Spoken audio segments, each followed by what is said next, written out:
Welcome to Knicks.com. Jonah Ballow here with assistant coach Josh Longstaff. The season's finally here, and it's time to look at the first opponent, which is the Milwaukee Bucks, a team that made incredible strides last season, making it into the playoffs. They'll be without the Greek Freak, who is suspended for the first game. In terms of now the opposing team going into that arena, how do you approach that matchup with him out of the lineup? We'll approach it the same way. We've been working on certain things through training camp that we're trying to be consistent with. So it doesn't really matter the opponent, how we kind of game plan and figure out how we want to play against them. Obviously, he's an important piece to what they do, but they've made some good additions to their team. They're a very good team, playoff team, like you said last year, and we're just going to try to do the things that we've been working on to try to, approach a game like that. All right, Greg Monroe is the offseason acquisition I think everybody was talking about. How do you see him fitting there with what they want to do offensively and defensively, and maybe the makeup of their team and how they're different this year? Yeah, he obviously gives them an offensive component they haven't had in the past, which is a post presence to throw into. So they'll be a little bit different in that aspect. Defensively, it kind of allows them, I think, to do many things. They could play smaller and still keep him at the center position, but he gives them just a different aspect that should help them this year. Khris Middleton, a guy that they signed long-term there, can do a lot of different things on the floor, pretty good shooter as well.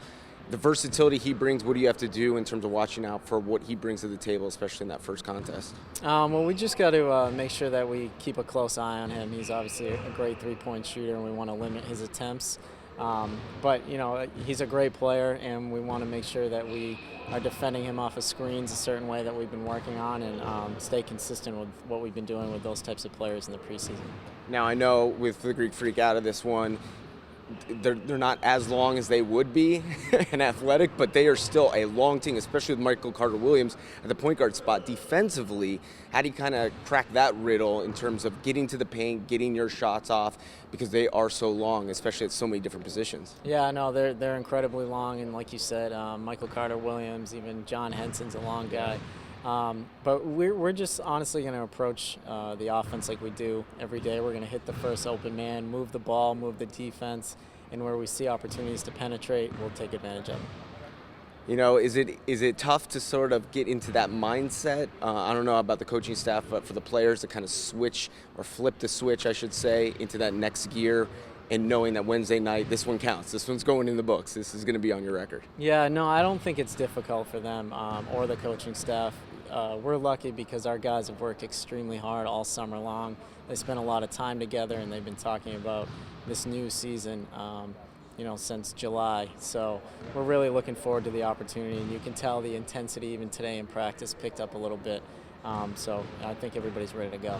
Aside from the win-loss record of 4-2 in the preseason, just from what you saw on the floor, and I think we saw it as well, the offense seemed to be clicking pretty well for a bunch of new guys that just got together this offseason, and a lot of different parts, and some rookies as well.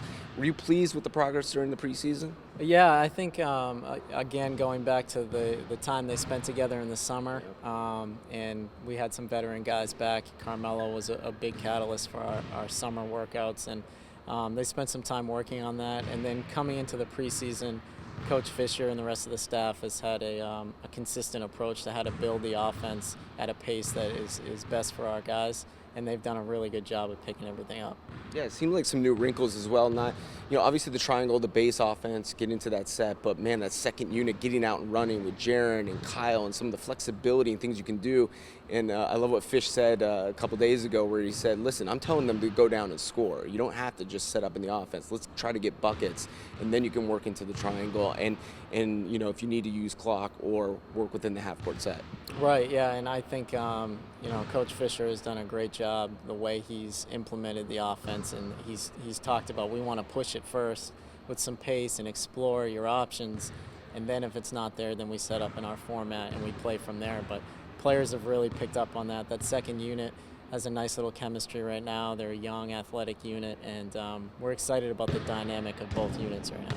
We'll wait to see with Aaron Aflalo and that kind of nagging hamstring, but he was out most of the preseason, so these guys have played without him, and you had Sasha in the starting lineup, couple different options if you wanted to go with Galloway or Jaren as well. So does that, I know you never want a guy to be out, but the fact that he wasn't in the preseason, they were able to get through that and sort of play in those different lineups, there should be some comfortability there, right? Yeah, I think what it really shows is our versatility this year. We're pretty deep. All 14 guys can play and contribute. And obviously that's not going to be the case every night, but we have the type of guys that are going to accept their role. They're totally committed to the team, and I think having Aaron out a little bit has kind of showed that Sasha can step in, Langston can step in, whoever it may be at any given night and get the job done. Do you guys feel the anticipation? I mean, is there some sense of, where you're looking ahead to this contest and knowing what's going to be on the other side of that? A Milwaukee team that was in the playoffs, that crowd's going to be crazy. It's their opening night. So how do you sort of get this team ready and mentally prepared for that? I think they've got themselves ready, honestly. We've talked about playing on the road, and that's really, to a lot of these guys and to Coach Fisher when he played, it's really the most fun part of playing in the NBA is going into another team's arena. It's hostile. You got to fight through adversity, and it's part of the mental makeup of our team. I think the guys are really excited about that. We're excited as well. Saw these guys in preseason, some exciting action, and I think it'll be fun to see them lace them up finally in the regular season. Wednesday night, you're going to see that game on MSG Networks, and of course we'll be on the road with the team. And thank you so much for your time. I'm looking forward to the season. Oh, thank you, Jonah. Appreciate it. There he is, Josh Longstaff. I'm Jonah Ballow right here at Knicks.com.